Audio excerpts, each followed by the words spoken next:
नमस्कार दोस्तों, स्वागत है आपका अपने चैनल एग्जामिट्यूड में। दोस्तों, इकोनॉमिक्स स्पेशल क्लास में हम आपके लिए कुछ इंपॉर्टेंट क्वेश्चन लेकर आए हैं जो सभी एग्जाम के लिए मोस्ट इंपॉर्टेंट है। दोस्तों, अगर आपको हमारी वीडियो पसंद आ रही है तो लाइक कीजिए, शेयर कीजिए और चैनल को सब्सक्राइब करना न भूलें। चलते हैं क्वेश्चन की तरफ। क्वेश्चन नंबर 1, दादा भाई नौरोजी ने अपने धन का पलायन सिद्धांत को किस पुस्तक में वर्णित किया है? आपके पास ऑप्शन है इस प्रकार। Option A, poverty and un, British rule in India. Option B, British rule and its consequences. Option C, exploitative nature of British rule in India. या option D, nature of British colonial rule.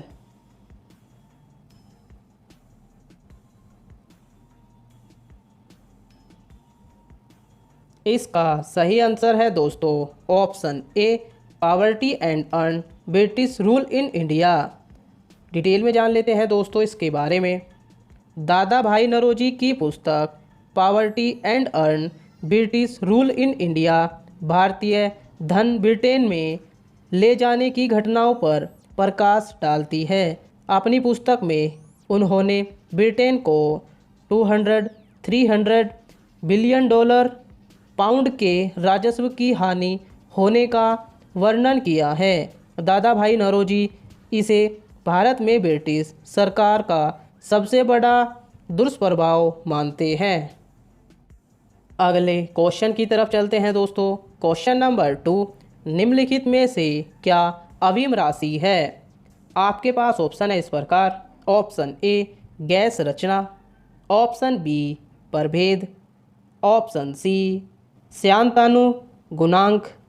या option D, फलक रचना।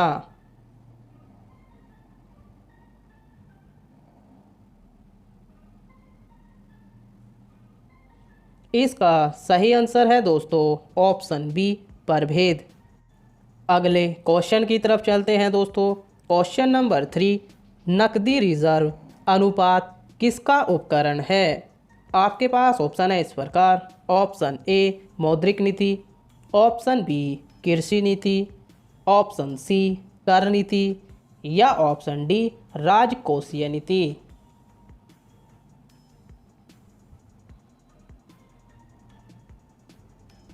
इसका सही answer है दोस्तों option ए, मौद्रिक नीति। Detail में जान लेते हैं दोस्तों इसके बारे में।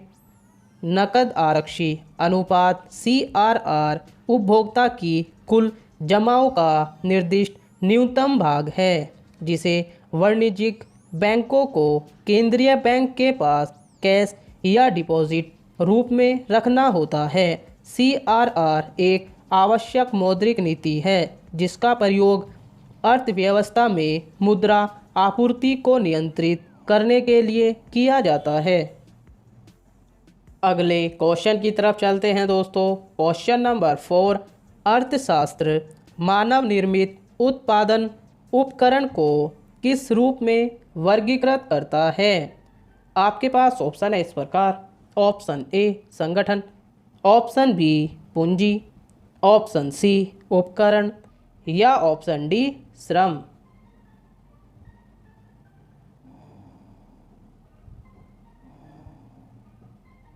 इसका सही आंसर है दोस्तों ऑप्शन बी, पूंजी। डिटेल में जान लेते हैं दोस्तों इसके बारे में।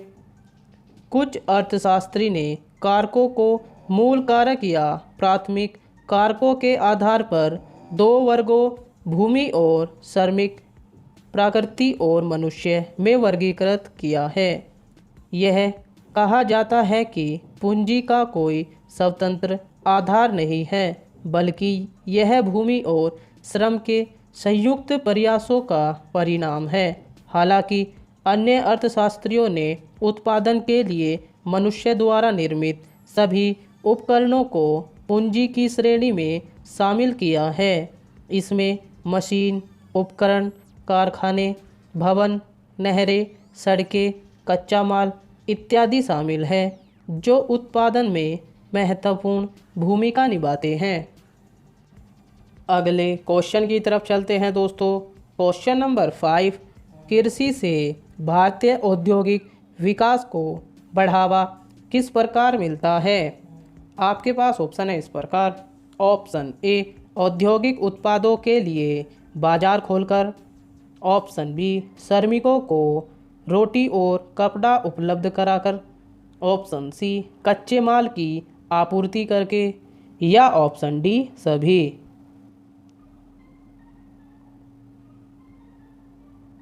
इसका सही आंसर है दोस्तों ऑप्शन डी, सभी।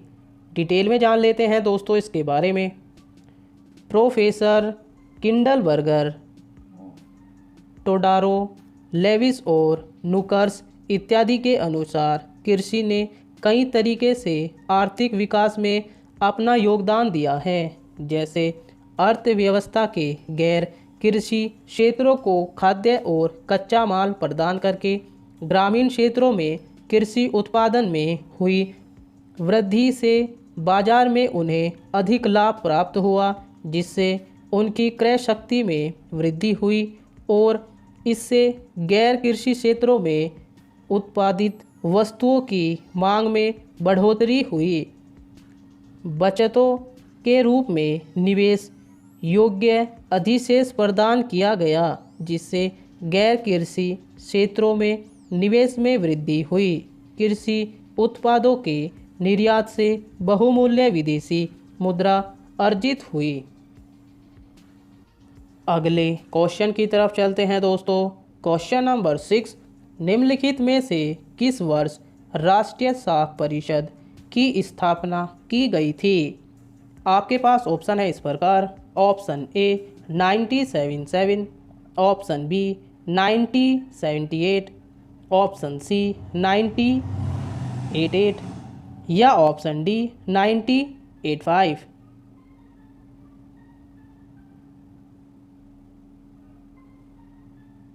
इसका सही आंसर है दोस्तों ऑप्शन ए 1977। डिटेल में जान लेते हैं दोस्तों इसके बारे में। 22 दिसंबर 1977 को राष्ट्रीय साख परिषद की स्थापना हुई थी, जिसमें करोड़ रुपए से अधिक की जमा राशि वाले 14 बैंकों को शामिल किया गया था।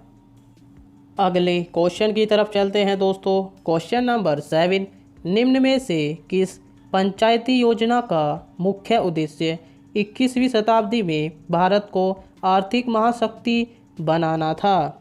आपके पास ऑप्शन है इस प्रकार। ऑप्शन ए पहली, ऑप्शन बी छठी, ऑप्शन सी 8वीं या ऑप्शन डी 10वीं। इसका सही आंसर है दोस्तों ऑप्शन डी 10वीं। डिटेल में जान लेते हैं दोस्तों इसके बारे में। 10वीं पंचवर्षीय योजना 2002-2007 तक थी। इसके अध्यक्ष श्री अटल बिहारी वाजपेयी जी थे। इस योजना में पहली बार राज्यों के साथ विचार विमर्श कर राज्यवार विकास दर निर्धारित की गई। इसकी मुख्य उद्देश्य 21वीं शताब्दी तक भारत को आर्थिक महाशक्ति बनाना था। अगले क्वेश्चन की तरफ चलते हैं दोस्तों। क्वेश्चन नंबर 8, निम्नलिखित में से किस पर छठी पंचवर्षीय योजना में विशेष बल दिया गया था? आपके पास ऑप्शन है इस प्रकार। ऑप्शन ए शिक्षा, ऑप्शन बी तकनीक, ऑप्शन सी गरीबी निवारण तथा रोजगार सृजन या ऑप्शन डी इनमें से कोई नहीं।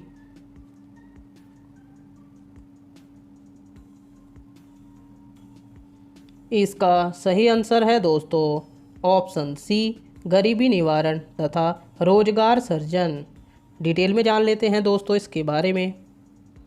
छठी पंचवर्षीय योजना 1980 से 85 तक थी। इसके अध्यक्ष श्रीमती इंदिरा गांधी जी थी। इस योजना मुख्य उद्देश्य गरीबी निवारण तथा रोजगार सृजन करना था। पंचवीं पंचवर्षीय योजना को एनडीए सरकार ने बीच में ही बंद कर दिया था। अगले क्वेश्चन की तरफ चलते हैं दोस्तों। क्वेश्चन नंबर 9, 8वीं पंचवर्षीय योजना का मुख्य उद्देश्य क्या था? आपके पास ऑप्शन है इस प्रकार। ऑप्शन ए शिक्षा का विकास, ऑप्शन बी तकनीक का विकास, ऑप्शन सी मानव संसाधन विकास या ऑप्शन डी इनमें से कोई नहीं।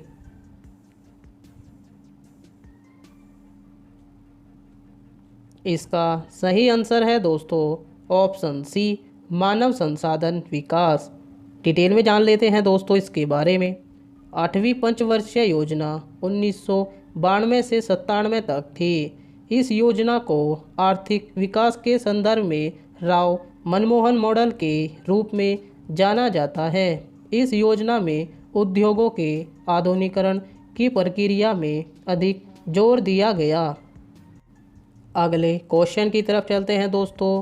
क्वेश्चन नंबर 10 लास्ट क्वेश्चन है दोस्तों, क्वेश्चन ऑफ द डे। भारतीय ऋण गारंटी निगम की स्थापना किस वर्ष हुई थी? आपके पास ऑप्शन है इस प्रकार। Option A 1971, option B 1972, option C 1973 या ऑप्शन डी 1974। दोस्तों जैसे कि आप सभी को पता है क्वेश्चन ऑफ द डे का आंसर आपको कमेंट बॉक्स में करना होता है। साथ ही आपने 10 में से कितने आंसर सही किए हैं ये भी आपको कमेंट बॉक्स में करना है। दोस्तों अगर आपको हमारी वीडियो पसंद आ रही है तो लाइक कीजिए, शेयर कीजिए और चैनल को सब्सक्राइब करना न भूलें। बने रहिए हमारे चैनल के साथ। जय हिंद, जय भारत, धन्यवाद।